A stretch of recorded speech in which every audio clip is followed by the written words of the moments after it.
falafala hi atu hanei te wala tala te tupu mai a whiwhinei. Ko whai hata ki angai whaing hua leo leo ke lāta i me to tangata ke te tūngia he tau registrations mai tau paliawawhi. Matutaki au te tau ngahua he pack ke lāta me tau tulawai pesini kua vihu whakatase tau ngahua.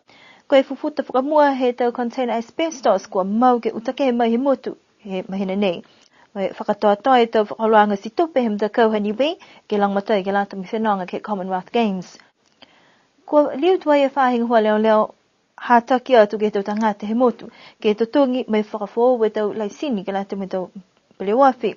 Kua mamalea lohi tuai e tau mangaho ke tau tungi moe ko pehe kua whai mangaho kua tuku atu ke he tau tangata ke whai tau sianga kua mangaho nei tō nā kai liliu toa halo tōru tau manatu ke tau whi tau tangata mai tai e tau hokutaki. Kua maraka whakalo tōru ke hātaki atu ke lo tōru ne kua whakaholo mawhi se tau paliawawhi ke he pala tū ke mai longa whakalahi ha koe whala tau le kua ne kua tutupu ai ki he tau pala tū ke ta mga kukue kua male atu ha kua holo mawhisi e tau paliawawhi moe whetata atu whoki e tau paliawawhi. Koe tau puhala na ia he tau haumilo tū ke mai ke luweki moe pui e tau tangata ke nā kai whai pākia ki lunga he tau puhala tū. Kua holo ki mua e matangahua he motu ke whakainga sia e tau loto kaina moe takitahe tula wai hongo furu a whialeta I lalo he fuhe matangahua Pacific Adaptation to Climate Change po ke PAC. Koe matahiku he tau ka maoli ne ka mata tālanga e tau tula wai ke he whale ne kua whakatū waki mai matangahua PAC moe kua whakatoka I ke tālanga mo lea e whaasiau e tula wai ke lata mai tau loto kaina. Koe whita whoki he tuwha tu e tau tula wai ke he tau maanga toki taha to mai ke tātua I ke tukaina ka ke kua mau e tau halawai he tause. Whakatutala e molu tōru ne ko whakatokatoke tau ngahua, hangau ia ke tuanga he mata ngahua he mga honei. Morea tika he seo he maoni, poko seo ne ko whita he connect, mo e whita he whaong he whorua.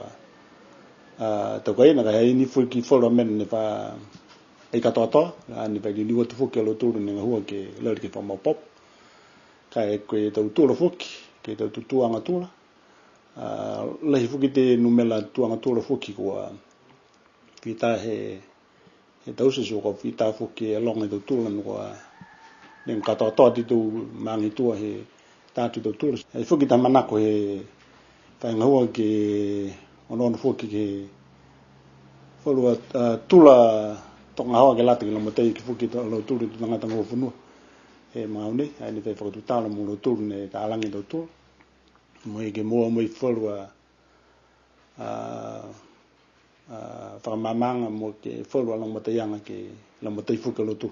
Pehe malutol ni ko whaholwa e te whakaloang nei, ko whitaani he whangahua whoki, whala da mtakau ka muta ke tālanga e te matapata simeni ke tukua ke te tulawai ki ai. Whakatutala I whoki mo ia ne takitaki atu ke whahia.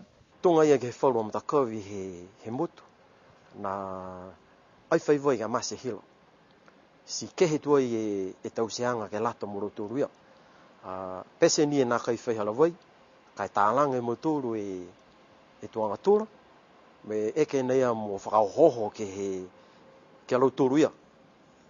Kua mau te kei tuanga tūra, kua tātou tu e tūra whakatū ki lunga, ke whanua ke te mai e hala wai, ke tauwhi e te mga aho tauhea ka tāmasi hila si ei whaiwai. Koe tau tula wai nei ne ko fuafua kwa mwale ua e mita he tokolunga, moe kua hai ai whoki ni whala tau whakatokaanga ne kua tau siosiai ke mai ke tātou e tau tula mai tuku ki lunga he tau fungsimeni ni kua tālanga ai. Wharu he tau whare, tokorunga e tūra mai he halawai. So ke kakanoha ia ne keri hifo afua ia, ke moua ki e paipa ke whano ki loto he tula. Ha koe tauma veheanga he mtakau ne tālanga e tau tula. Nā kai mai ke tula ke whakapū mai ni he whahi, ke lata me halawai ke moa ke vai. Koe whakapū ni he mana no kua whakamailonga pa waki. He tula ke tausi pihia. So ke kakanoha ia ne keri hifo ka e mailonga lahi au e taututu tāla he whalua tangata. He pihi kua i lata ki keri, ka koe longa pihi e mana kua lata ke ke mo ke hu si fa mama me ke mam pesi ni koe matanga hua tau si lalo hefo he whahinga hua takai motu kwa mitaki he talahau le tō kai ke kua mai ke ngā hua kau whalataha me tau tangata. Koe tāne kai ori atu he matanga hua ke tō tōru tō matake nanga he mahani. Me lang fuki tō tōru nu kua whai tuanga tōla, me whatutu tō tōla ki lunga. Ai ki sia, uka wheke fuki he mahani ke tūtaki hai nā kai whai halawai e wharua tau kaina. Lari lama tō matake nanga ke tuko tō tōru tō halawai. Ai tau rahi fuki ni ono tuke. Mitaki fuki ke tause mahani kai horo fuki ngā hua. Koe amana kianga kai ke holo mitaki tau ngā hua, tō mapopo ke whakausi ai he matahiku he tau nei. Kua mautua e futa whakapā ke lata e me te container asbestos he whawhau ke utake he mai he motu ke mahina nei. Koe pantanga hua ke utake he asbestos ko whai mga hoi whakatutari ki ai mo hiki whānei tau whakatoka anga ngā hua. Koe mtakawi ne kua whakaputu ai hui kua laulahi tau ngā hua kua tau ski ai. Mai longa whakalahi koe ua fulu ni e container ni kua mai ke utai he tahi mga hoi ke tātki ni silani ha koe whalo tau whianga halo tūlu ni kua manaki ke tanu wai. Koe matanga hua nei kua lewe whakatutari ki ai sina kai muka. Muka na behe ke tanu i niwe, kai tunga ne ko mai tolu he tamu nei. Ai mo nei, uka e puhara ke uti nislani, hai ai tau puipuianga nislani ke halau tolu a whahi, hai ai halau tolu, kai mitaki. Maa hivu kai tamana tuanga tunaka niwe ai mo nei, kai te tanu niwe, kai kote te ke tanu nislani. So ai te hiki e whauranga i tolu mo nei, ke lata mo anuiha. Ke mga honei ha kua whawhau o se tau container tu pamua he whahi pui moko liu whakamai longa mai whakanumea lai tau container mai tātua i ke toka atua i ke he wāfo ke whakatari atu ke he tonga ka fuafua ke hauka mai ke whahi tapu hau. Koe tamana tu fuki ni kua lata i me wholu tangata ke kau whalataha i ke he whakamukamuka i e tau ngā hua nei. Whai ke lata mo e tau asbestos ne toka he tau rotukaina hai he tau maanga, ne ala tamai ka hato osi e stoka e hui. Ke whakanene whakalahi ke uaknuman, mo e olet fuki ke he tau ranginanga ne uta tau espesa ke tau wā, whakale mo le wauta kai liwa ki mai ke toka i tau kaina, hawa mana ke mauturu atu ke oku mai he tau maanga, mai tau kaina toka ai, kai ko se stoka i hui ke uta.